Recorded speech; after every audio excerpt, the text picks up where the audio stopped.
எல்லாருக்கும் வணக்கம் மக்களே! எல்லாரும் எப்படி இருக்கீங்க? எல்லாரும் நல்லா இருப்பீங்கன்னு நம்புறேன். நான் உங்களில் ஒருவன் பேசுறேன். நாம இந்த காணொளியில என்ன பார்க்க போறோம்னு பார்த்தீங்க அப்படின்னா, 2026ல புதுச்சேரியில சட்டப்பேரவை தேர்தல் நடக்க போகுது. ஸோ புதுச்சேரியில வேட்பாளர்களோட நிலவரங்கள் பார்க்க போறோம். அதாவது வேட்பாளர்களுக்கு எந்த மாரியான அசெட்ஸ் இருக்கு, எந்த மாரியான லைபிலிட்டீஸ் இருக்கு அப்படிங்கிற ஒரு தொகுப்பு பார்க்க போறோம். வாங்க நிகழ்ச்சிக்கு போலாம். அதுக்கு முன்னாடி நம்ம சேனல சப்ஸ்கிரைப் பண்ணிக்கோங்க மக்களே. சப்ஸ்கிரைப் பண்ணி நோட்டிஃபிகேஷன் ஆன் பண்ணி வச்சுக்கோங்க. புதுச்சேரிய பொறுத்தளவுக்கு பார்த்தீங்க அப்படின்னா, நம்ம இப்போ ஒரு 6 தொகுதிகள் பார்க்க போறோம். அதுல முதலாவதா பார்க்க போற தொகுதி என்னன்னு பார்த்தீங்க அப்படின்னா, அரியாங்குப்பம் தொகுதி சட்டப்பேரவை தேர்தல் நிலவரங்கள் பார்க்கலாம். அந்த வகையில நம்ம 2 தேர்தல்கள் பார்க்க போறோம். 2016, 2021. 2016 பொறுத்தமட்டில் பார்த்தீங்க அப்படின்னா, அந்த தொகுதியில இந்தியன் நேஷனல் காங்கிரஸ் சார்பில ஜெயமூர்த்தி அப்படிங்கிறவர் போட்டியிட்டு 14,029 வாக்குகளும் 45.30% பெற்று வெற்றி பெற்றிருக்கிறாரு. அடுத்து அதிமுக சார்பில எம்.ஏ.எஸ். சுப்பிரமணியன் அப்படிங்கிறவர் போட்டியிட்டு 7,458 வாக்குகளும் 24.10% பெற்றிருக்காரு அப்படிங்கிறது குறிப்பிடத்தக்கது. அடுத்து என்ஆர் காங்கிரஸ் சார்பில் பார்த்தீங்க அப்படின்னா பி சபாபதி அப்படிங்கிறவர் போட்டிட்டு 7,248 வாக்குகளும் 5.24% பெற்றிருக்கிறாங்க அப்படிங்கிறது குறிப்பிடத்தக்கது. அடுத்து 2021 தேர்தலை பொறுத்தளவுக்கு பார்த்தீங்க அப்படின்னா இந்த தொகுதியில் என்ஆர் காங்கிரஸ் இந்த தடவை வெற்றி பெற்றிருக்காங்க. அவர் என்ஆர் காங்கிரஸ் சார்பில் ஆர் பாஸ்கர் அப்படிங்கிறவர் போட்டிட்டு இருக்காரு. அவர் பார்த்தீங்க அப்படின்னா 17,858 வாக்குகளும் 55% பெற்றிருக்காரு அப்படிங்கிறது குறிப்பிடத்தக்கது. அடுத்து இந்தியன் நேஷனல் காங்கிரஸ் சார்பில் ஜெயமூர்த்தி அவர் தான் போட்டிட்டு இருக்காரு. அவர் பார்த்தீங்க அப்படின்னா 11,440 வாக்குகளும் 35.20% பெற்றிருக்காரு அப்படிங்கிறது குறிப்பிடத்தக்கது. அடுத்து நாம் தமிழர் கட்சி சார்பில் சுந்தர வடிவேலு அப்படிங்கிறவர் போட்டிட்டு 1094 வாக்குகளும் 3.4% பெற்றிருக்காரு அப்படிங்கிறது குறிப்பிடத்தக்கது.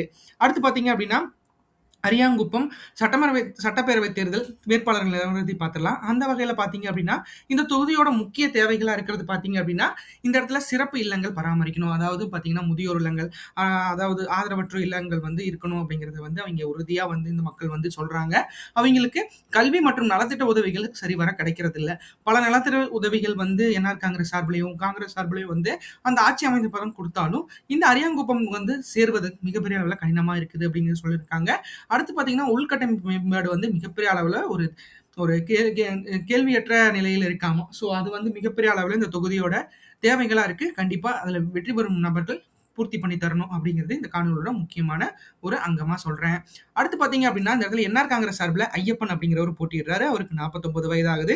பிஎஸ்சி மேக்ஸ் படிச்சிருக்காரு. அவரோட படிப்பு தொழில் வந்து சுய தொழில் தான் பண்ணிட்டு இருக்காரு. அவரோட வெற்றி வாய்ப்புகள் வந்து இந்த தொகுதியில் 55% இருக்கு.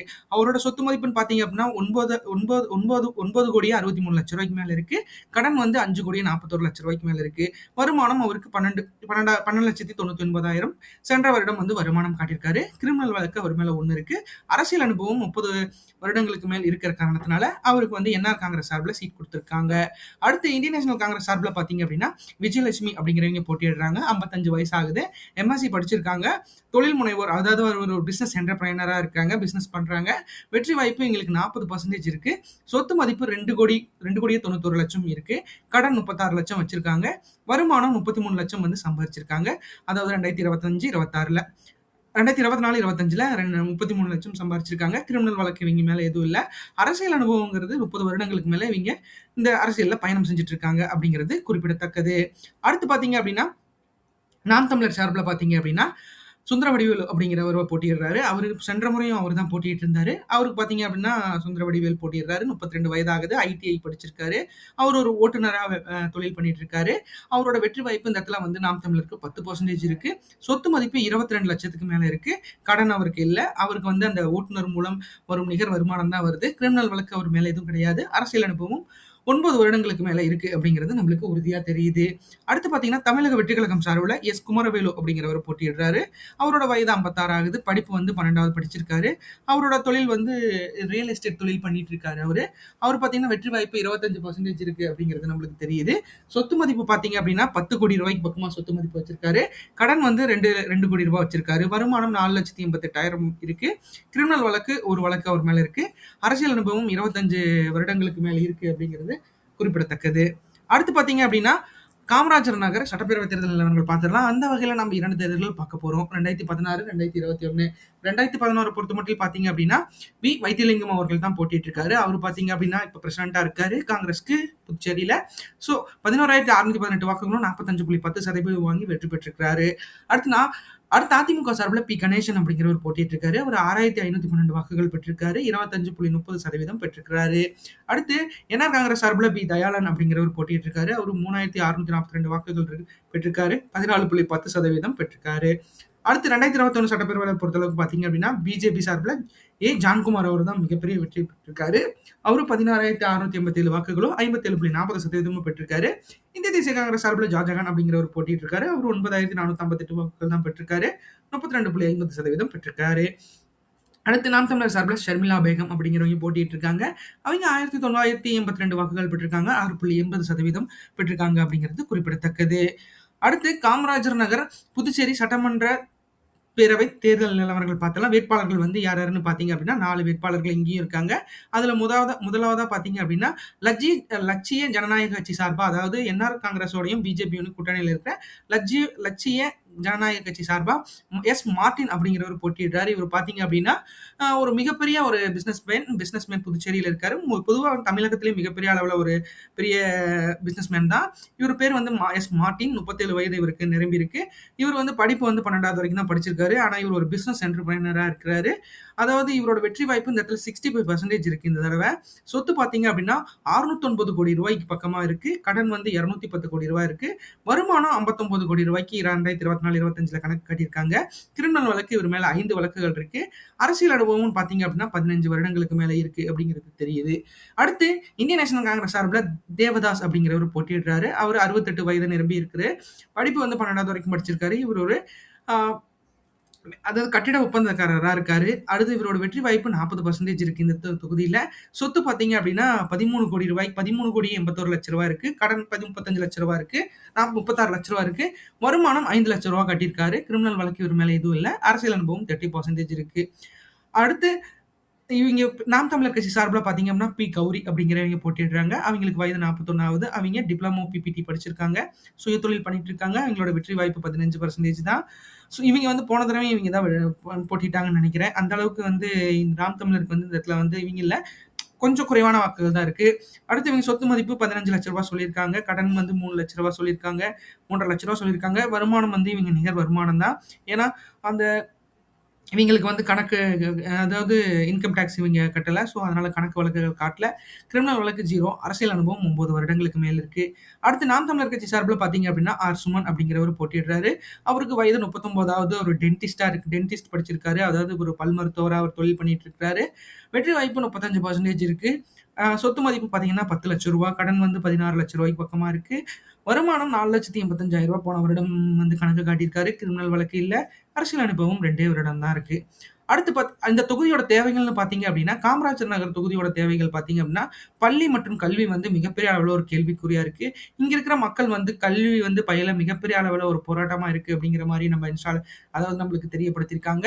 அதாவது சுற்றுச்சூழல் மற்றும் சுகாதாரம் வந்து மிகப்பெரிய அளவில் ஒரு சீர்கேடு இருக்கு. ஸோ அதை வந்து கண்டிப்பா ரெட்டிஃபை பண்ணணும்.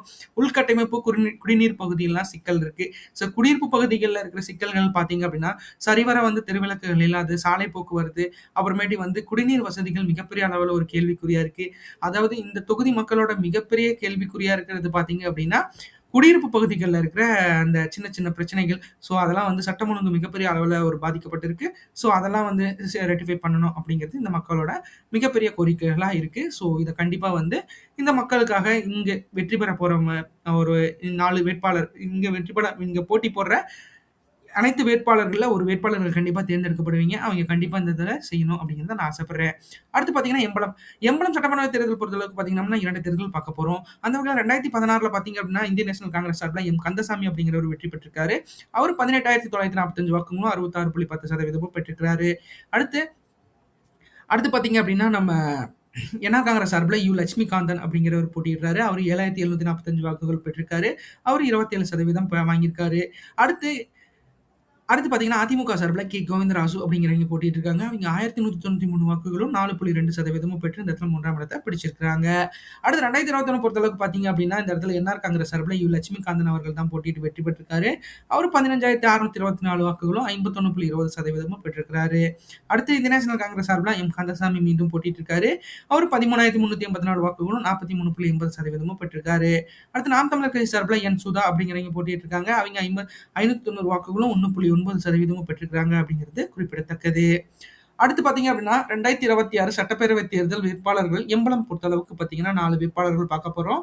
அந்த வகையில இந்த தொகுதியோட முக்கிய தேவைகளா நம்ம கருதப்படுறது பார்த்தீங்க அப்படின்னா, இந்த தொகுதி மிகப்பெரிய அளவுல அரசியல் புறக்கணிப்பா இருக்கிறது. ஸோ இந்த இடத்துல பார்த்தீங்க அப்படின்னா, அரசியல் புறக்கணிப்பு மிகப்பெரிய அளவுல இருக்க காரணத்தினால, கண்டிப்பா வந்து அத மாற்றி அமைக்கணும். அதே மாரி அடிப்படை வசதி குறைபாடுகள் மிகப்பெரிய அளவுல இந்த இடத்துல வந்து இருக்கிறதுங்கிறத வந்து அவைங்க சொல்லியிருக்காங்க. ஸோ தொடர்பு மற்றும் நிர்வாக சிக்கல்கள், அதாவது அரசியல் தொடர்பும், அரசு தொடர்பும் மிகப்பெரிய அளவுல இந்த இடத்துல வந்து ஒரு கேள்விக்குறியா இருக்கு.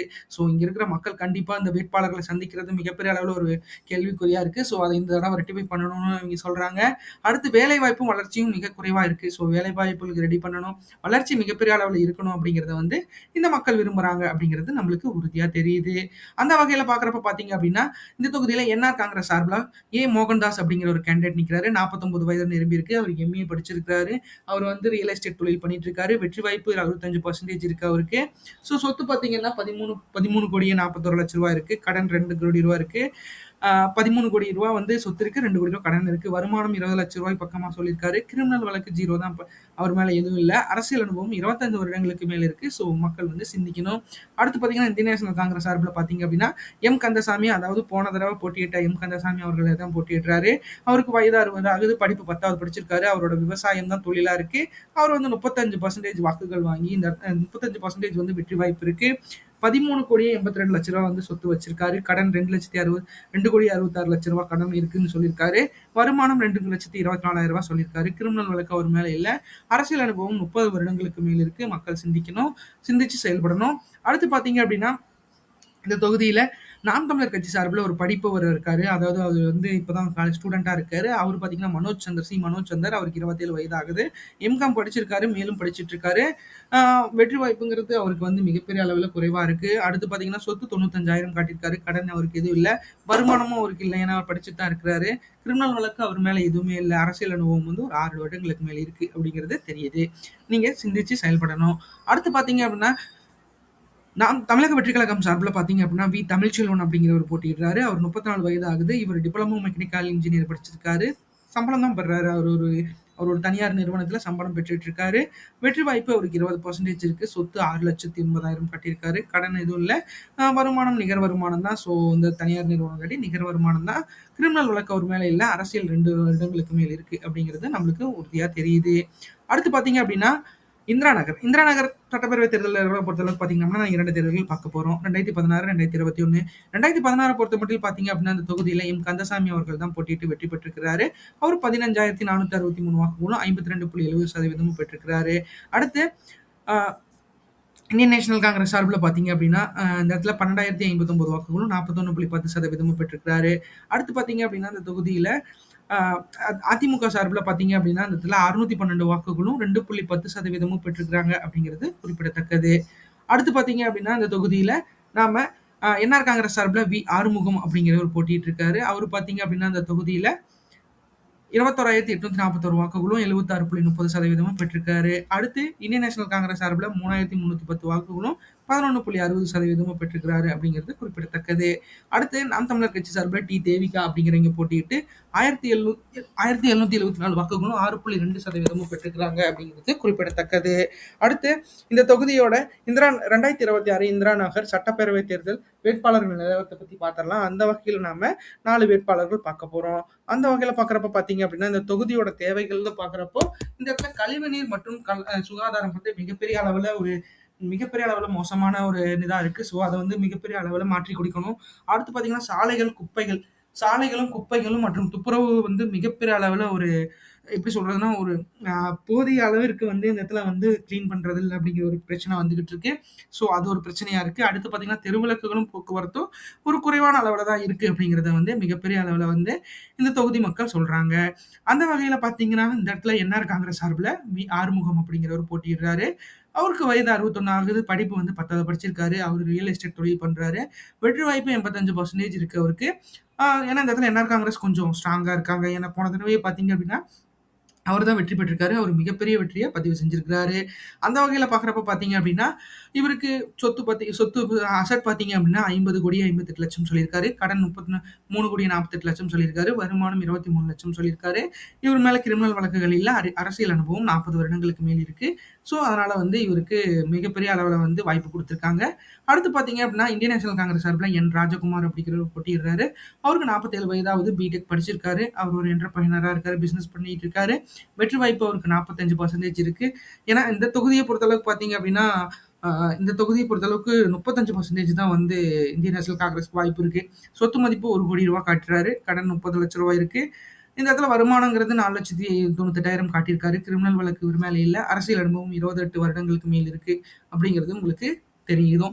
அடுத்து பார்த்தீங்கன்னா, நாம் தமிழர் கட்சி சார்புல பார்த்தீங்க அப்படின்னா, தேவிகா மீண்டும் போட்டியிடுறாங்க. அவங்களுக்கு 53 வயது ஆகுது. 12வது படிச்சிருக்காங்க. சுயதொழில் பண்றாங்க. அவங்களோட வெற்றி வாய்ப்பு மிக குறைவா தான் இருக்கு. 15% இருக்கு. சொத்து மதிப்பு 39,00,000, கடன் வந்து 49,00,000. ஸோ அதனால ஒரு சுயதொழில்ங்கிறங்காட்டி கடன் வாங்கி மிகப்பெரிய அளவுல அவங்க போராடிட்டு இருக்காங்க. வருமானங்கிறது நிகர் வருமானம் தான் இருக்கு. கிரிமினல் வழக்கு அவங்க மேல எதுவும் இல்ல. அரசியல் அனுபவங்கள் 9 வருடங்களுக்கு மேல இருக்கு அப்படிங்கிறது நம்மளுக்கு உறுதியா தெரியுது. அடுத்து பார்த்தீங்க அப்படின்னா, தமிழக வெற்றி கழகம் சார்புல முருகன் அப்படிங்கிறவர் போட்டியிடுறாரு. வயது 58 ஆகுது. படிப்பு பிகாம் படிச்சிருக்காரு. அவர் ஒரு என்டர்பிரைனரா பிசினஸ் பண்ணிட்டு இருக்காரு. அவருக்கு 20% வெற்றி வாய்ப்புகள் இருக்கு அப்படிங்கிறது தெரியுது. அதே சொத்து பார்த்தீங்க அப்படின்னா ரூ. 3,00,00,000 வந்து கணக்கு காட்டியிருக்காரு. 3,12,00,000. அடுத்து பார்த்தீங்கன்னா, கடன் பார்த்தீங்கன்னா 80,00,000 இருக்குன்னு சொல்லியிருக்காரு. வருமானம் 60,00,000 மேல இந்த இடம் வந்து அவருக்கு வந்து இந்த வருடம் 2024, 25ல கிடைச்சிருக்குன்னு போட்டிருக்காரு. கிரிமினல் வழக்கு 0% கிரிமினல் வழக்கு 0 தான். அரசியல் அனுபவம் 35 வருடங்களுக்கு மேல இருக்கு. ஸோ இந்த இந்திரா நகரை பொறுத்தளவுக்கு பார்த்தீங்க அப்படின்னா, வெற்றி பெறும் வேட்பாளர்கள் வந்து அந்த மக்களோட சுகாதாரத்தையும், கழிவுநீர் அந்த மேலாண்மை மிகப்பெரிய அளவுல இருக்கணும் அப்படிங்கிறது தான் அவங்களோட மிகப்பெரிய கடமையா இருக்கு.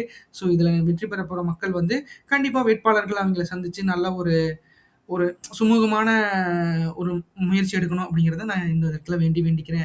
அடுத்து கதிர்காமம், புதுச்சேரி சட்டமன்ற தேர்தல் நிலவரங்கள் பார்த்தலாம். அந்த வகையில கதிர்காமத்த பொறுத்தளவுக்கு 2 தொகுதிகள் 2 ஆண்டுகள் பார்க்க போறோம். 2016, 2021. 2016 பொறுத்தமட்டில் பார்த்தீங்க அப்படின்னா, அந்த தொகுதியில என்ஆர் காங்கிரஸ் தான் வெற்றி பெற்றிருக்காங்க. அவிங்க அந்த இடத்துல அப்ப தனிச்சு போட்டிட்டாங்க. ஸோ அவிங்க வந்து 11,690 வாக்குகளும் 43.30% பெற்றிருக்காரு. ஜெயபால் அப்படிங்கிறவர் வெற்றி பெற்றிருக்காரு. இந்திய தேசிய காங்கிரஸ் சார்புல சிவசண்முகம் அப்படிங்கிறவர் போட்டிட்டு இருக்காரு. அவர் 2,600 வாக்குகளும் 9.60% பெற்றிருக்கிறாரு.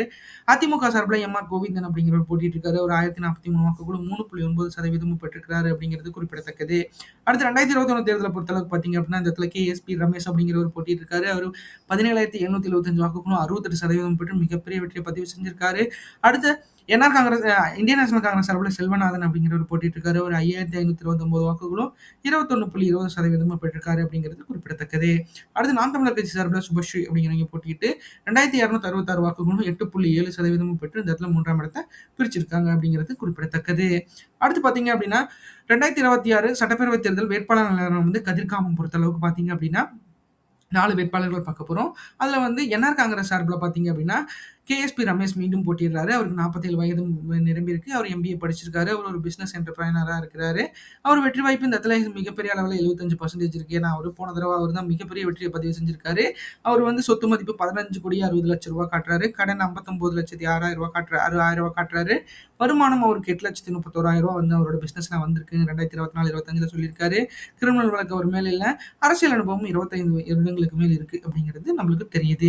அடுத்து பார்த்தீங்க அப்படின்னா, இந்த இடத்துல என்ஆர் காங்கிரஸ் சார்புல எதிர்த்து போட்டியிடுறது டிஎம்கே சார்புல போட்டியிடுறாரு. அவர் ஏபிஆர் வடிவேல் அப்படிங்கிறவர் போட்டியிடுறாரு. அவருக்கு 45 வருடங்கள் ஆகுது. 10வது படிச்சிருக்காரு. அவர் ஒரு என்டர்பிரைனரா இருக்கிறாரு. அவரோட வெற்றி வாய்ப்பு இந்த இடத்துல மிக குறைவா தான் இருக்கு. 25%.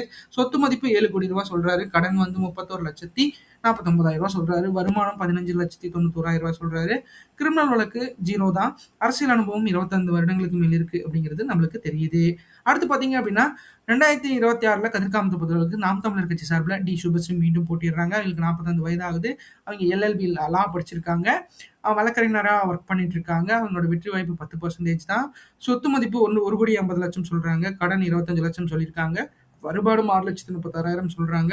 கிரிமினல் வழக்கு அவங்க மேல இல்ல. அரசியல் அனுபவம் 9 வருடங்கள் இருக்கு அப்படிங்கிறது தெரியுது. அடுத்து பார்த்தீங்க அப்படின்னா, தமிழக வெற்றிக் கழகம் சார்புல ஜெயந்தி அப்படிங்கிறவங்க போட்டியிடுறாங்க. அவங்க வயது 51, பிஏ படிச்சிருக்காங்க. அவங்க வந்து ஹவுஸ் ஒய்ஃபா இல்லத்தரசியா தான் இருக்காங்க. வெற்றி வாய்ப்பு 25% இருக்கு. சொத்து மதிப்பு 3,68,00,000 சொல்றாங்க. ஏன்னா அது ஹஸ்பண்டும் இங்க வந்து இல்லத்தரசியா இருந்தாலும் ஹஸ்பண்டோட கணக்கு காட்டியிருக்காங்க. கடன் வந்து பார்த்தீங்க அப்படின்னா 2,24,000 சொல்றாங்க. வருமானம் எதுவும் இல்ல. கிரிமினல் வழக்கம் எதுவும் இல்ல. அரசியல் அனுபவம் 2 வருடங்களுக்கு மேல் இருக்கு அப்படிங்கிறது தெரியுது. இந்த தொகுதியோட கதிர்காமம் தொகுதிய பொறுத்தளவுக்கு மிகப்பெரிய அளவுல பிரச்சனையா இருக்கிறது குடிநீர் விநியோகம் தான். ஸோ குடிநீர் விநியோகம் வந்து மிகப்பெரிய அளவுல வந்து ஒரு போராட்டமான சூழ்நிலையில நாங்க வாழ்ந்துகிட்டு இருக்கோம். தவிச்ச வாய்க்கு தண்ணி மிகப்பெரிய அளவுல இல்லாம இருக்கு அப்படிங்கிறத வந்து அவைங்க வந்து பதிவு செஞ்சிருக்காங்க. வடிகால் மற்றும் சாலை வசதி மிகப்பெரிய குறைவான அளவில் இருக்கு. ஸோ வடிகால் வசதிகள் ஒரு மழை பெஞ்சா மிகப்பெரிய அளவுல எங்களுக்கு ஒரு துன்பம் இருக்கிறதா அவைங்க சொல்லியிருக்காங்க. குப்பை மேலாண்மையும், தெருவிளக்கு வசதியும் வேணும் அப்படிங்கிறத வந்து மிகப்பெரிய அளவுல இங்க எதிர்பார்க்கிற ஒரு ஒரு ஒரு என்ன சொல்றது? ஒரு ஒரு எதிர்பார்க்கிற ஒரு பொருளா இருக்கு. ஸோ அது கண்டிப்பா வெற்றி பெறும் வேட்பாளர் வந்து அத நிறைவேத்தி குடுக்கணும் அப்படிங்கிறத நான் உறுதியா நம்புறேன். அடுத்து பார்த்தீங்கன்னா, லாஸ்பேட் சட்டப்பேரவை தேர்தல் பார்த்தரலாம். லாஸ்பேட் பொறுத்தளவுக்கு பார்த்தீங்க அப்படின்னா, இந்த இடத்துல வந்து 2 தேர்தல்கள் நடந்தது. 2016, 2021 தேர்தல்கள் பார்க்க போறோம். அந்த வகையில பார்த்தீங்க அப்படின்னா, இந்த தொகுதியில இந்தியன் நேஷனல் காங்கிரஸ் சார்புல பிபி சிவல் கொழுந்து அவரு தான் போட்டியிட்டு 12,144 வாக்குகளும் 46.90% பெற்று வெற்றி பெற்றிருக்கிறாரு. அடுத்து என்ஆர் காங்கிரஸ் சார்பில நந்தாஸ் டி. சரவணன் அப்படிங்கிறவர் போட்டிட்டு இருக்காரு. அவரு 4066 வாக்குகளும் 15.70% பெற்றிருக்கிறாரு. அடுத்து பிஜேபி சார்பில வி. சாமிநாதன் அப்படிங்கிறவர் போட்டியிடுறாரு. அவரு 1509 வாக்குகளும் 5.8% பெற்றிருக்கிறாரு. அடுத்து 2021 பொறுத்தளவுக்கு பார்த்தீங்க அப்படின்னா, எம். வைத்தியநாதன் அப்படிங்கிறவர் போட்டியிடுறாரு. இந்தியன் நேஷனல் காங்கிரஸ் சார்பில போட்டி வெற்றி பெறுறாரு. அவரு 14,592 வாக்குகளும் 56.50% பெற்றிருக்கிறாரு. அடுத்து பிஜேபி சார்பில வி. சாமிநாதன் மீண்டும் போட்டியிடுறாரு. அவர் 8,891 வாக்குகளும் 34.40% பெறுறாரு. அடுத்து நாம் தமிழர் கட்சி சார்பில நிர்மல் சிங் அப்படிங்கிறவங்க போட்டியிடுறாங்க. அவங்க 1168 வாக்குகளும் 4.5% பெற்றிருக்காங்க அப்படிங்கிறது குறிப்பிடத்தக்கது. அடுத்து பார்த்தீங்க அப்படின்னா, இந்த தொகுதியில வந்து இந்த தொகுதியை பொறுத்தளவுக்கு 4 கேண்டிடேட்ஸ் பார்க்க போறோம். அந்த வகையில என்ஆர் காங்கிரஸ் சார்பில மீண்டும் சிவக்கொழுந்து அவர்கள் நிற்கிறாரு. சிவக்கொழுந்து அவர்கள் இந்தியன் நேஷனல் காங்கிரஸ்ல இருந்து என்ஆர் காங்கிரஸ்க்கு வந்திருக்காரு. அவருக்கு 74 வயது ஆகுது. 8வது படிச்சிருக்காரு. நில வணிகம் ரியல் எஸ்டேட் பண்ணிட்டு இருக்காரு. வெற்றி வாய்ப்பு அவருக்கு இந்த இடத்துல மிக குறைவு தான். ஏன்னா என்ஆர் காங்கிரஸை விட காங்கிரஸ் இந்த இடத்துல மிகப்பெரிய அளவுல பலமா இருக்காங்க. வெற்றி வாய்ப்பு அவரோட அவரோட சொத்து மதிப்பு பார்த்தீங்க அப்படின்னா, அந்த இடத்துல வந்து அவங்களுக்கு 49,91,94,000 காட்டுறாரு. கடன் 7,39,00,000 சொல்றாரு. வருமானம் 30 லட்சம் ரூபா இருக்கு. 30 லட்சம் 30,87,000 சொல்றாரு. கிரிமினல் வழக்கு 5 வழக்குகள் இவர் மேல இருக்கு. அரசியல் அனுபவம் 45 வருடங்களுக்கு மேல் இருக்கு அப்படிங்கிறது நம்மளுக்கு தெரியுது. அடுத்து இந்தியன் நேஷனல் காங்கிரஸ் சார்பில் எம். வைத்திலிங்கம் அவர் தான் போட்டியிடுறாரு. போன தடவை அவர் தான் வெற்றி பெற்றிருந்தாரு. அவர் பார்த்தீங்க அப்படின்னா எம். வைத்தியலிங்கம் போட்டிடுறாரு. இவர் வைத்தியநாதன் போன தடவை போட்டிட்டு வந்து வைத்தியலிங்கம். ஸோ 52 வயது ஆகுது. 10வது படிச்சிருக்காரு. தொழில் முனைவோர், அதாவது பிசினஸ் என்டர்பிரைனரா இருக்காரு. வெற்றி வாய்ப்பு இந்த இடத்துல இந்தியன் நேஷனல் காங்கிரஸ் 80% இருக்கு. சொத்து மதிப்பு 5,98,00,000 சொல்றாங்க. கடன் 93,00,000 சொல்றாங்க. வருமானம் பார்த்தீங்க அப்படின்னா 1,56,00,000 வந்து போன 2024-25ல வந்திருக்கு. கிரிமினல் வழக்கு எதுவும் இல்லை. அரசியல் அனுபவம் 30 வருடங்களுக்கு மேல் இருக்கு அப்படிங்கிறத வந்து அவர் சொல்றாரு. அடுத்து பார்த்தீங்க அப்படின்னா, இந்த இடத்துல நாம் தமிழர் கட்சி சார்பில் ஜெயசித்ரா அப்படிங்கிறவங்க தான் போட்டிடுறாங்க. அவங்க சி. ஜெயசித்ரா. அவங்க வயது 35. எம்ஏ தமிழ் படிச்சிருக்காங்க. இவங்க ஹவுஸ் ஒய்ஃபா இருக்காங்க. வெற்றி வாய்ப்பு 15% தான். இவங்களோட சொத்து மதிப்பு 33,00,000 சொல்றாங்க. கடன் எதுவும் இல்லை. வருமானம் நிகர் வருமானம் தான். கிரிமினல் வழக்கு 0 இருக்கு. அரசியல் அனுபவம் 9 வருடங்கள் இருக்கு அப்படிங்கிறது நம்மளுக்கு தெரியுது. அடுத்து தமிழக வெற்றி கழகம் சார்பில் பார்த்தீங்க அப்படின்னா, வி. சாமிநாதன் அப்படிங்கிறவர் தான் போட்டிடுறாரு. அவர் 56 வயதாவது. பிடெக் படிச்சிருக்காரு. அவர் ஒரு பிசினஸ் என்டர்பிரைனரா இருக்காரு. 35% வெற்றி வாய்ப்பு இவருக்கு இந்த இடத்துல இருக்கு அப்படிங்கிறது நம்மளுக்கு தெரியுது. 21,23,00,000 கணக்கு சொல்றாரு. கடன் வந்து 5,03,000 சொல்றாரு. வருமானம் 15,24,000 சொல்றாரு. கிரிமினல் வழக்கு 8 வழக்கு ஒரு மேல இருக்கு. அரசியல் அனுபவம் 25 வருடங்கள் இருக்கு அப்படிங்கறத அவரு கணக்கு காட்டியிருக்காரு. இந்த தொகுதியோட லாஸ்பேட் தொகுதியோட மிகப்பெரிய அளவுல வந்து பிரச்சனையா இருக்கிறது பாத்தீங்கன்னா, அதிகரிக்கும் வாகன போக்குவரத்து. வாகன போக்குவரத்தை பொறுத்தளவுக்கு பார்த்தீங்க அப்படின்னா, இந்த இடத்துல மிகப்பெரிய அளவுல ஒரு டிராஃபிக் வந்து சந்திக்க வேண்டியது இருக்கு. ஸோ இதனால இந்த ரோடு மிகப்பெரிய அளவுல ஸ்தம்பிச்சு போயிருக்கு. ஸோ அதனால வந்து ஒரு அத்தியாவசிய தேவைகள் கூட போயிட்டு வர முடியாத அளவுக்கு வந்து இந்த இடத்துல வாகனங்கள் பெருகிருச்சு. பட் ஆனா சாலைகள் மிக குறைவா தான் இருக்கு அப்படிங்கிறத வந்து சொல்றாங்க. ஸோ அடிப்படை வசதிகள் மிக குறைவா வந்து இந்த தொகுதியில காணப்படுது அப்படிங்கிறத வந்து அவங்க ஒரு முன்மொழிகிறாங்க. ஸோ அத கண்டிப்பா நிறைவேத்தணும். அதே மாரி வாகனம் நிறுத்துமிடம்லாம் இப்ப ஏதோ ஒரு இடத்துக்கு வந்து எப்படி சொல்றதுன்னா, நெறைய இடத்துல வந்து பார்க்கிங் வசதி இல்ல. ஸோ அதனால ஏன்னா இது ஒரு சிட்டி பேஸ்டா இருக்க காரணத்தினால, மிகப்பெரிய அளவுல வந்து இந்த இடத்துல வந்து சாலை வசதிகளும் இந்த இடத்துல இல்லாத காரணத்தினால, அதாவது மக்கள் வந்து மிகப்பெரிய அளவுல ஒரு இன்னலுக்கு ஆளாகுறாங்க அப்படிங்கிறத வந்து அவைங்க சொல்றாங்க. ஸோ கண்டிப்பா இந்த தொகுதியில வெற்றி பெறும் வேட்பாளர்கள் வந்து அத நிறைவேத்தி தருவாங்க அப்படிங்கிறதுல எந்த ஒரு ஐயமும் இல்ல.